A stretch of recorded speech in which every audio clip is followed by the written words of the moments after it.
Friends, तुमचं स्वागत आहे माझ्या नवीन व्लॉगमध्ये। तर आज आहे नागपंचमीचा सण।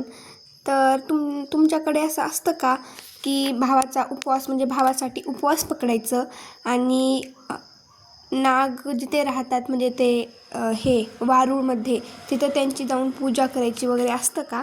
तर आमच्याकडे तर असतं। तर आज नागपंचमी असल्यामुळे आम्ही पटकन सकाळी लवकर उठलो आणि भावासाठी उपवास पकडला होता।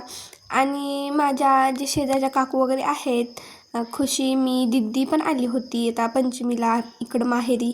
तर तिथं गेलो। हे बघा किती छान करतात, हे वारुळाची पूजा वगैरे करतात, हार घालतात आणि खूप छान असतं। मग आम्ही सगळेजण तिथं गेलो आणि तिथे गावातल्या दुसऱ्याही बायका, मुली वगैरे आलेल्या होत्या। तर मी तुम्हाला सांगते कशी कशी पूजा असते, तुमच्याकडेही असते का ते नक्की सांगा। तर पहिल्यांदा 5 दगडं घ्यायचं असतं। मग हे बघा त्याच्या ताटली पण असते, त्या ताटमध्ये फुलं, परत पंचेपाळ वगैरे ते सगळं असतं। आणि मग त्यानंतर ही पूजा असते ना, ती 5 दगडं ठेवायची असतात, साईडला 4 काठ्या रोवायच्या असतात। मग त्याला दूध वगैरे ओतायचं असतं। पुन्हा ते नागपंचमीच्या लाह्या असतात ना, चुरमुरे, ते त्यांना द्यायचं असतं, त्यांचं ते फेवरेट असतं।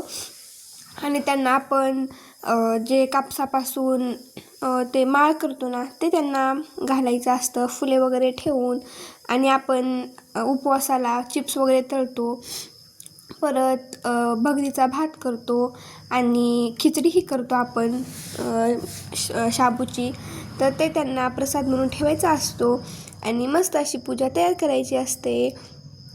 आणि हे झाल्यानंतर पूर्ण पूजा झाल्यानंतर जे 4 काटक्या आहेत त्यांना भावासाठी म्हणजे असं 5 भावाच्या चांगल्या ह्याच्यासाठी 5 गोष्टी त्यांना मागायच्या असतात, म्हणजे एक एक असे करत।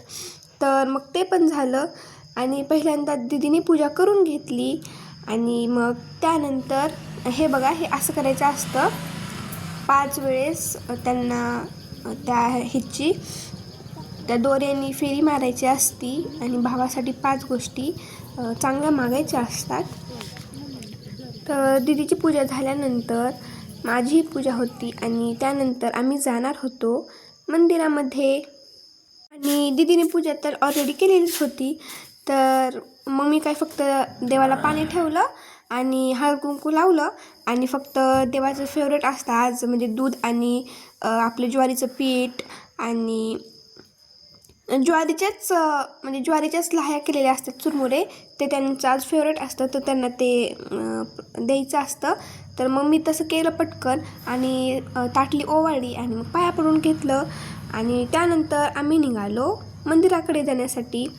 तर मंदिर काही जवळच होतं।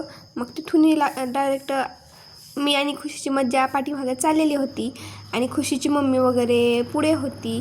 आणि तुम्हाला माहिती आहे का, आज 15 ऑगस्ट पण होता, तर तिथे ध्वजारोहण सकाळीच मुलांनी वगैरे शिक्षकांनी केलेला होता।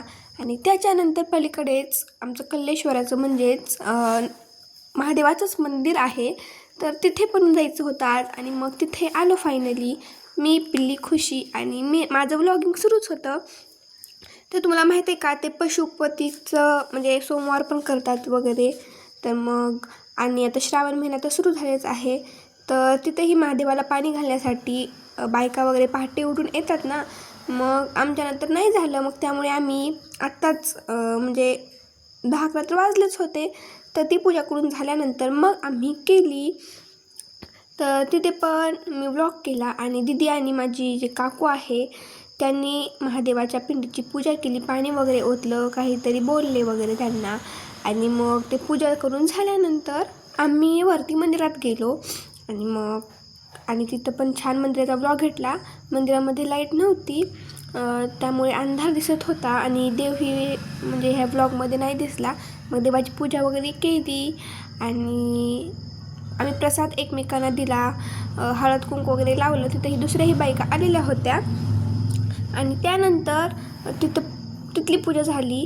मग बाहेर येताच ते म्हणजे जे पशुपतीचे वगैरे काही सोमवार वगैरे असतात बायका, त्यांच्यासाठीही ह्याच्या झाडाखाली, आपल्या बेलाच्या झाडाखाली, तिथेही वेगळीच पिंड ठेवलेली आहे। तर मग तिथेही महादेवाला दूध वगैरे अर्पण केलं, तिथेही महादेवाची पूजा केली, पाणी वगैरे हे करून. आणि बेलाचं झाड वगैरे होतं, तिथला बेल वगैरे घेतला, देवाला पण घातला थोडासा.